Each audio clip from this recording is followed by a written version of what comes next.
The sound design in Rivals can be a bit of a contentious topic.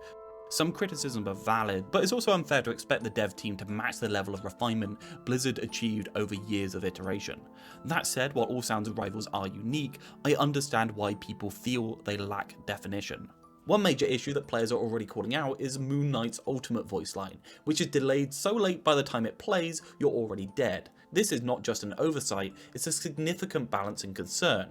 If more issues like this do arise, and it starts seeming like the devs are balancing lethality around poor telegraphing, we're gonna need to have a word. This simply isn't acceptable. For now though, this does feel more like launch jank than a systematic problem, not that there's any excuse for taking more than a month to fix them. The real problem is that Rivals struggles to make important abilities sound as distinct as they need to be. Lamp versus Loki Beacon here, Bubble versus Magneto Bubble here.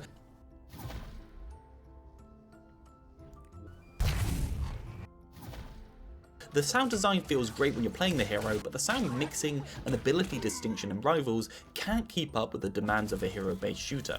In Overwatch, I don't just hear when an enemy uses an important cooldown, the game makes sure I hear it. Blizzard has a prioritization engine that automatically boosts the key sounds, making them impossible to miss. I feel at this point that most Overwatch players don't register just how good this system is anymore, because it's just become second nature to them, and most Rivals players don't realise what they could have because they've never seen a comparison between the two. The only real way to compare audio is by turning off the video, so please just listen to just how much you can hear.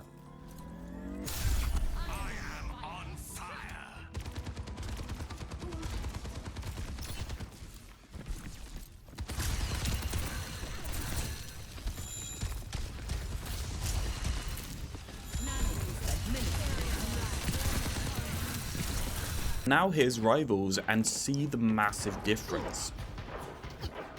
Good medicine.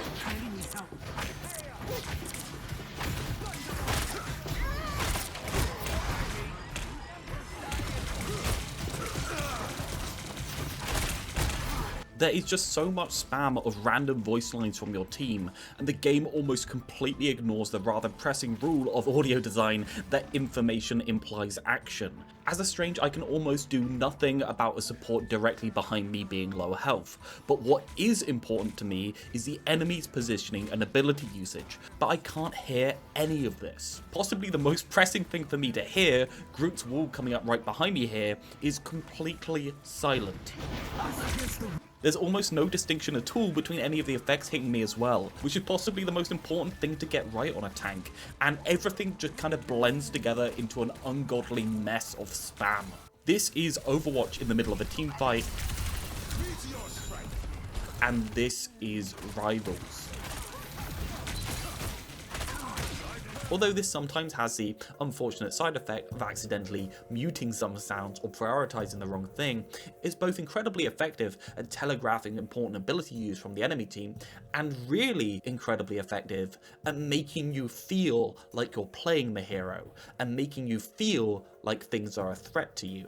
Sniper shots whizzing past your head and the flow of the match are really feelable in Overwatch, to the point where comparing it to Rivals almost feels completely and utterly unfair.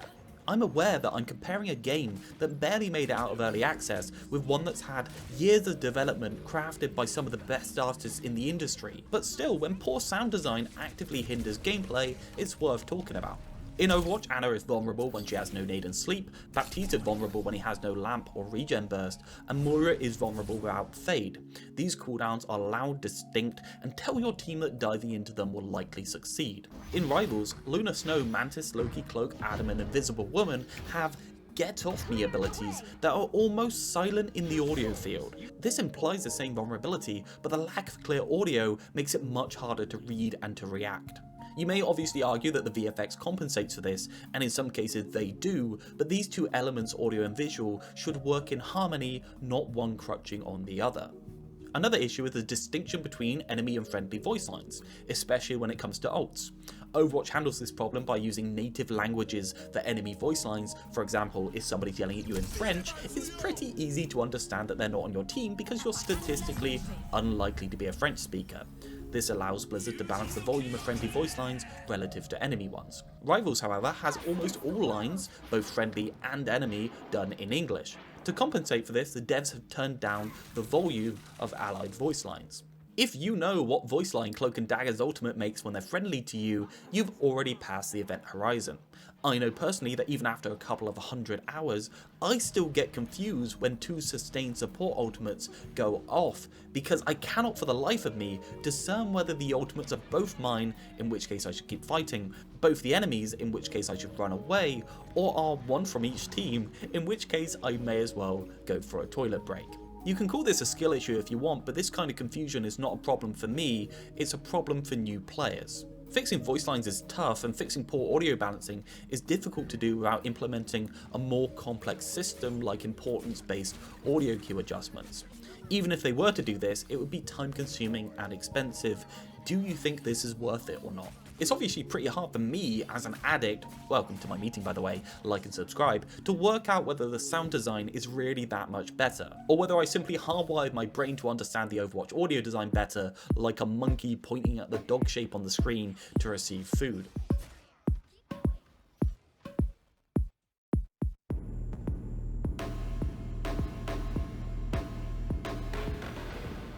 The more I think about it, the problems with audio in general are intimately connected to the third-person camera.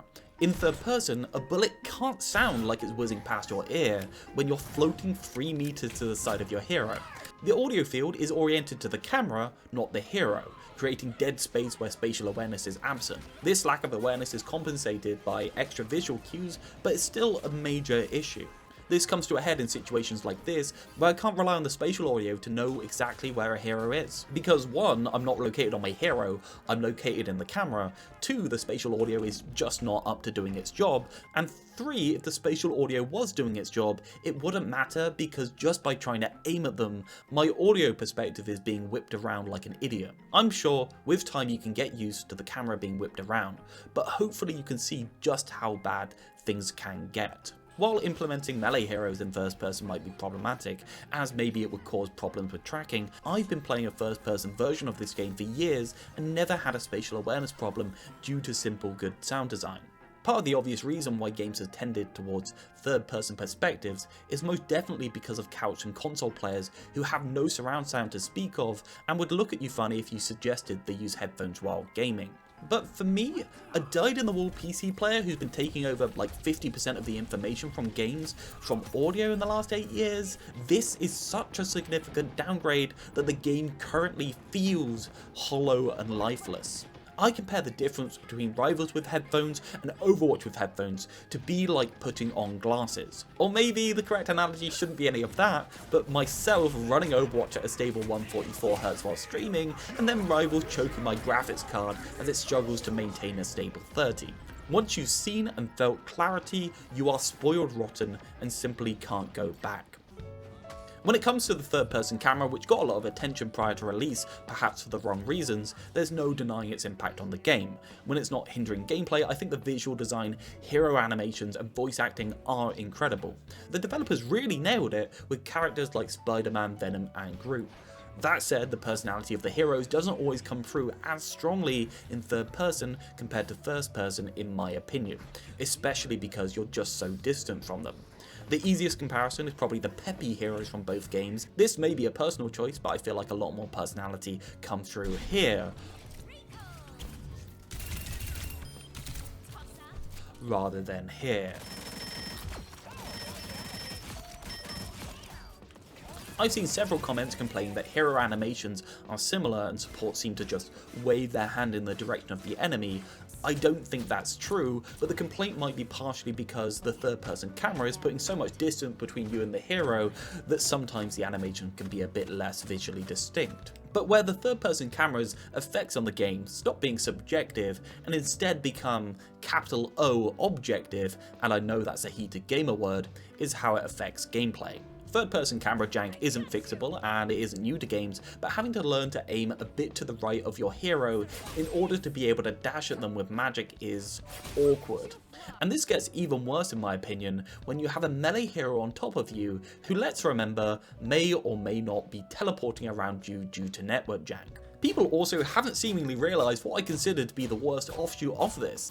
Things genuinely go down a different path when you're aiming off into infinity compared to when you're aiming closer to you. Unless you aim directly at an enemy, your aim is meaningfully affected and moved by whatever is closest behind that enemy. Now that's what I call jank. The other offshoot is that the game feels much more spread out and less claustrophobic.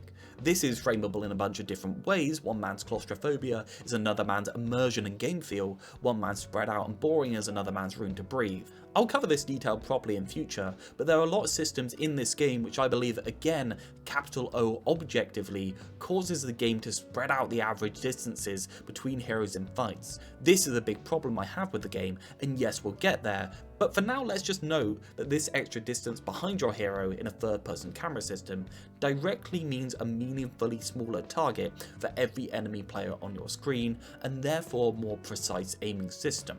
The question for all of this sound and camera design is whether this is significant to you. After all, if you haven't ever been spoiled by good sound design, distinctive effects and spatial audio, if you're a couch player and don't even own headphones or have an expensive surround sound system, there's really not anything to fix here.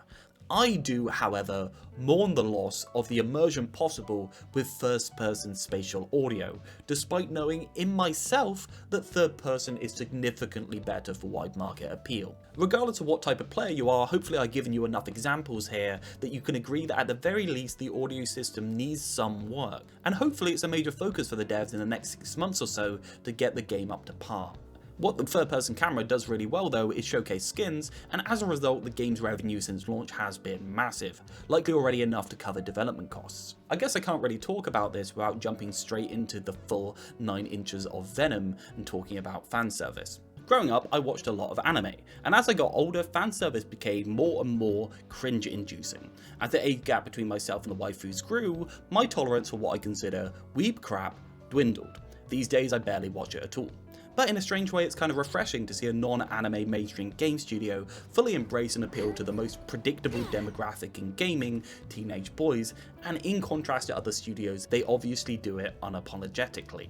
I've had way too many years of Blizzard, for the lack of a better word, being tsundere, acting as if they weren't sexualizing their heroes, responding to controversy about the over-the-shoulder poses like they didn't know what they were doing, releasing a suspicious amount of 18 to 24-year-old female heroes in prime demographic marketability age, and then posting about Kiriko's grippers like that's a perfectly normal thing for a social media manager to shove onto Twitter. With Rivals, no shame, here's group twerking, more skins out next week by the way.